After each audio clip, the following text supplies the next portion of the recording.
Hello student, welcome to our channel. আশা করি প্রত্যেকে ভালো আছো। আজকের ক্লাস হলো অষ্টম শ্রেণীর অর্থাৎ ক্লাস 8-এর প্রথম ইউনিট টেস্টের ইতিহাস পরীক্ষার সাজেশন। প্রথম পরীক্ষা তোমাদের বলে রাখি, এপ্রিলের শুরুতেই ফার্স্ট উইকে পরীক্ষা হতে চলেছে তোমাদের স্কুলে। সেদিকে লক্ষ্য রেখেই আজকে তোমাদের জন্য ইতিহাসের সাজেশন প্রথম পরীক্ষার নিয়ে চলে আসা হয়েছে। তো চলো দেখে নিই কী কী ইম্পর্ট্যান্ট প্রশ্ন রয়েছে।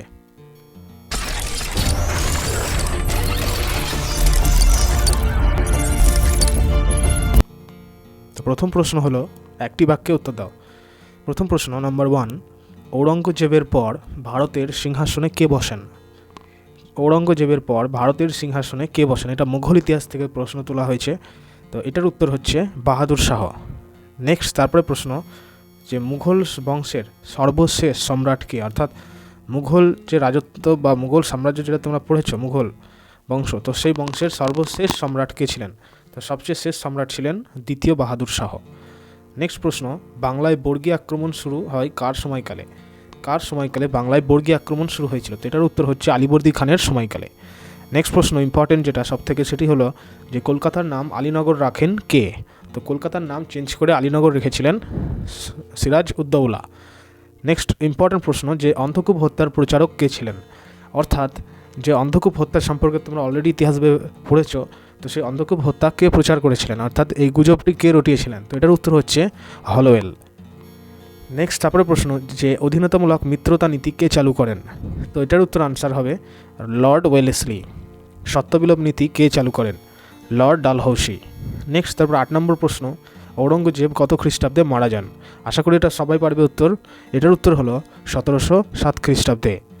নেক্সট 9 নম্বর, বাংলার প্রথম স্বাধীন নবাব কে ছিলেন? এটার আনসার হচ্ছে মুর্শিদ কুলি খান বাংলার প্রথম স্বাধীন নবাব ছিলেন।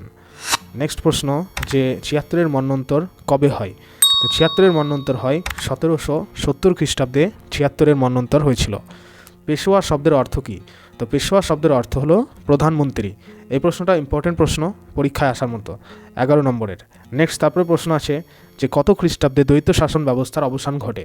এটার আনসার হয়ে যাবে 1772 খ্রিস্টাব্দে দ্বৈত শাসন ব্যবস্থার অবসান ঘটে। নেক্সট প্রশ্ন যে আলীনগরের সন্ধি কবে কাদের মধ্যে স্বাক্ষরিত হয়? তো 1757 খ্রিস্টাব্দে 9 ফেব্রুয়ারি ইংরেজ ও সিরাজ উদ্দৌলার মধ্যে স্বাক্ষরিত হয়েছিল।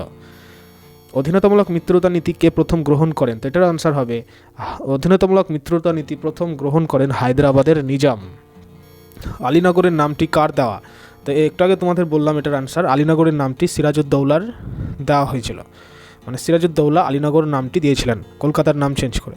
নেক্সট তারপরে প্রশ্ন যে বাংলার প্রথম গভর্নর কে ছিলেন? তো বাংলার প্রথম গভর্নর ছিলেন রবার্ট ক্লাইভ। দ্বৈত শাসন ব্যবস্থা কে চালু করেছিলেন? Robert Clive. বক্সারের যুদ্ধ কবে কাদের মধ্যে হয়েছিল? এটা হচ্ছে একটু আস্তে আস্তে তোমাদের বড় প্রশ্ন আসছে, এইভাবে তোমাদের উত্তর লিখতে হবে এবং তোমাদের এইবার পরীক্ষা হচ্ছে 30-এ। সো ইম্পর্টেন্ট প্রশ্নগুলোকে মাথায় রেখে ভালো করে পড়তে হবে। যদি কোনো প্রশ্ন উত্তর মুখস্থ না থাকে অবশ্যই এই প্রশ্ন উত্তরগুলোকে খাতায় নোট ডাউন করে নিতে হবে। তো এরকম রিলেটেড আপডেট পাওয়ার জন্য বলে রাখি আগেই যে অবশ্যই চ্যানেলটি সাবস্ক্রাইব করে দাও, কারণ এখন পরীক্ষার আগে বহু সাজেশান চলে আসতে চলেছে তোমাদের জন্য ক্লাস 8-এর। সো সেদিকে লক্ষ্য রেখে তোমাদেরকে অবশ্যই চ্যানেল সাবস্ক্রাইব করে বেল আইকন প্রেস করলে তবে কিন্তু সেই সমস্ত ক্লাসের কুইক নোটিফিকেশান পেয়ে যাবে তোমরা। আর হ্যাঁ, অবশ্যই কিন্তু লাইক করে দেবে ভিডিওটা, শেয়ার করে দেবে বন্ধুদের কাছে। তো এবার প্রশ্নতে আসি যে বক্সারের যুদ্ধ কবে কাদের মধ্যে হয়েছিল? সো 1764 খ্রিস্টাব্দে বাংলার নবাব মীর কাসিম, অযোধ্যার নবাব সুজাউদ্দৌলা, মুঘল সম্রাট দ্বিতীয় শাহ আলমের মিলিত বাহিনীর সঙ্গে ইংরেজদের হয়েছিল। অর্থাৎ একদিকে ছিল মীর কাসিম, অযোধ্যা আর নবাব সুজাউদ্দৌলা, মুঘল সম্রাট দ্বিতীয় শাহ আলম, এবং অন্য ধারে ছিল ইংরেজরা। তো এদের দুজনের মধ্যে বক্সারের যুদ্ধ হয়েছিল পলাশির যুদ্ধের পর। নেক্সট প্রশ্ন যেটা ইম্পর্ট্যান্ট প্রশ্ন, সেটা হচ্ছে কবে কাদের মধ্যে পলাশির যুদ্ধ হয়েছিল? 1757 খ্রিস্টাব্দে 23শে জুন পলাশির যুদ্ধ হয়েছিল।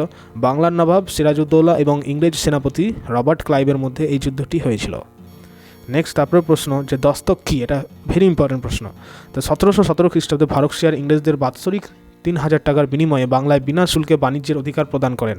এই অধিকার আদেশনামা দস্তক নামে পরিচিত। নেক্সট এবার হচ্ছে একটি বাক্যে উত্তর দাও।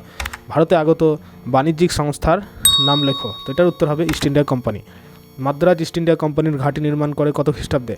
তো মাদ্রাজে ইস্ট ইন্ডিয়া কোম্পানির ঘাঁটি নির্মাণ করে 1639 খ্রিস্টাব্দে। প্রেসিডেন্সি নেক্সট 3 নম্বর প্রশ্ন যে প্রেসিডেন্সি গড়ে উঠেছিল কোন দুর্গকে ঘিরে? তো এটার উত্তর হচ্ছে ফোর্ট উইলিয়াম। 4 নম্বর প্রশ্ন যে দ্বৈত শাসনের অবসানের পর বাংলার গভর্নর কে হন? তো এটার উত্তর হবে ওয়ারেন হেস্টিংস। সুপ্রিম কোর্টের প্রথম প্রধান বিচারপতি কে ছিলেন? তো এটার উত্তর হবে sir Eliza Impey. Kolkata petroleum college প্রতিষ্ঠিত হয় কত খ্রিস্টাব্দে? এটার আনসার হবে 1800 খ্রিস্টাব্দে। জেনারেল অ্যাসেম্বলি ইনস্টিটিউশনের বর্তমান নাম কি? এটার বর্তমান নাম হলো বিদ্যাসাগর কলেজ। 8 নম্বর প্রশ্ন, বাংলার নদীপথগুলিকে জরিপ করেছিলেন? তো ওটার উত্তর হয়ে যাবে জেমস রেনেল। এই প্রশ্নটা ইম্পর্টেন্ট আবার, 8 নম্বর দাগের প্রশ্ন। নেক্সট তারপরে দেখো যে এশিয়াটিক সোসাইটি কে প্রতিষ্ঠা করেন? এই প্রশ্ন বহুবার রিপিট হয়, প্রত্যেক বছর প্রত্যেক স্কুলে দেয় যে এশিয়াটিক সোসাইটিকে প্রতিষ্ঠা করেন। তো এটার উত্তর হয়ে যাবে স্যার উইলিয়াম জোন্স। কত খ্রিস্টাব্দে চিরস্থায়ী বন্দোবস্ত চালু হয়? 1793 খ্রিস্টাব্দে। এবং কে চালু করেন? Lord Cornwallis. কে সিভিল সার্ভিস ব্যবস্থা চালু করেন? তো সিভিল সার্ভিস ব্যবস্থা চালু করেন লর্ড কর্নওয়ালিস। 10 সালা বন্দোবস্ত কে চালু করেন? 10 সালা বন্দোবস্ত চালু করেন লর্ড কর্নওয়ালিস। ইজারাদারি ব্যবস্থা কে চালু করেন? তো ইজারাদারি ব্যবস্থা চালু করেন ওয়ারেন হেস্টিংস। দ্বৈত শাসন ব্যবস্থা তুলে দেওয়া হয় কত খ্রিস্টাব্দে? 1772 খ্রিস্টাব্দে তুলে দেওয়া হয়। দ্বৈত শাসন ব্যবস্থা কে চালু করেছিল? একটু আগে তোমাদের বলে দিয়েছি, পড়িয়ে দিয়েছি। এটার উত্তর যেটা আমি বললাম যে দ্বৈত শাসন ব্যবস্থা কে চালু করেন, এটার উত্তর এক্ষুনি কমেন্ট করে জানাও। নেক্সট তারপরে প্রশ্ন আছে, দেখো যে 5 সালা ব্যবস্থা কে প্রবর্তন করেন? তো 5 সালা ব্যবস্থা প্রবর্তন করেন ওয়ারেন হেস্টিংস। কত খ্রিস্টাব্দে কলকাতায় হিন্দু কলেজ প্রতিষ্ঠিত হয়? তো এটার উত্তর হয়ে যাবে 1817 খ্রিস্টাব্দে কলকাতায় হিন্দু কলেজ প্রতিষ্ঠিত হয়। বাংলায় বর্গী আক্রমণ কার আমলে হয়েছিল? নবাব আলীবর্দী খানের আমলে বাংলায় বর্গী আক্রমণ হয়েছিল। কে বেনারস হিন্দু কলেজ স্থাপন করেন? এটার উত্তর হয়ে যাবে যে বেনারস হিন্দু কলেজ স্থাপন করেন জোনাথন ডানকান। বেথুন স্কুলের প্রতিষ্ঠাতা কে? তো বেথুন স্কুলের প্রতিষ্ঠাতা ড্রিঙ্ক ওয়াটার বেথুন, অর্থাৎ ড্রিঙ্ক ওয়াটার বেথুনের নাম অনুসারেই কিন্তু কলেজের নাম রাখা হয়েছে বেথুনস কলেজ। নেক্সট প্রশ্ন, যে আলেকজান্ডার ডাফ কে ছিলেন? তো আলেকজান্ডার ডাফ ছিলেন ভারতে আগত একজন স্কটিশ মিশনারি। এবার হচ্ছে সংক্ষিপ্ত উত্তর প্রত্যেক প্রশ্ন। প্রথম প্রশ্ন হচ্ছে পলাশী যুদ্ধের কারণ কী ছিল, এর ফলাফল কী? এই প্রশ্নটা, পলাশী যুদ্ধের কারণ কেন হয়েছিল পলাশী যুদ্ধ? নবাব সিরাজউদ্দৌলার সঙ্গে ইংরেজদের যে একটা সংঘর্ষ, ইংরেজরা যেমন একধারে দুর্গ গড়ে তুলছিল কলকাতায় ইত্যাদি নানা রকম কারণে কিন্তু এই নবাব সিরাজউদ্দৌলা ক্ষুব্ধ হয়ে এই পলাশী যুদ্ধ হয়েছিল 1757 সালে 23শে জুন। এবং এর ফলে কিন্তু কী হয়েছিল না, সিরাজউদ্দৌলা ষড়যন্ত্রের শিকার হয়েছিলেন এবং ব্যর্থ হয়েছিলেন যুদ্ধে। নেক্সট তারপর 2 নম্বরে আছে, দেখো অন্ধকূপ হত্যা বলতে কী বোঝো? তো একটু আগে তোমাদের বলা হলো যে অন্ধকূপ হত্যা প্রচার করেছিলেন হলওয়েল এবং এটি সিরাজউদ্দৌলাকে ফাঁদে ফেলার জন্য এটা করা হয়েছিল। এটা একদম গুজব রটনা হয়েছিল যে একটি ঘরে বেশ কয়েকজন ইংরেজ লোকজনকে রাখা হয়েছিল এবং সে ঘরের মাপ তোমরা অবশ্যই ইতিহাস বই পড়েছো। একটি ছোট্ট ঘরে 100-রও বেশি লোককে রাখা হয়েছিল। তো এটা কোনোভাবেই সম্ভব নয়, এটা একটি গুজব মাত্র। তো এই ব্যাপারটাকে অন্ধকূপ হত্যা বলা হচ্ছে। তারপরে দেখো আছে যে শ্রীরামপুর ত্রয়ী কাদের বলা হয়? শ্রীরামপুর মিশনারিদের অবদান কী ছিল? এই প্রশ্নটা তোমাদের বইয়ে আছে, এটার উত্তর আমি নেক্সট ভিডিওতে দিয়ে দেবো। কর্নওয়ালিস কোড কি? এটাও একটা ইম্পর্টেন্ট প্রশ্ন। মেকলে মিনিট কি? তারপরে এটাও ইম্পর্টেন্ট। তারপরে দেখো প্রাচ্য পাশ্চাত্য দ্বন্দ্ব বলতে কী বোঝো?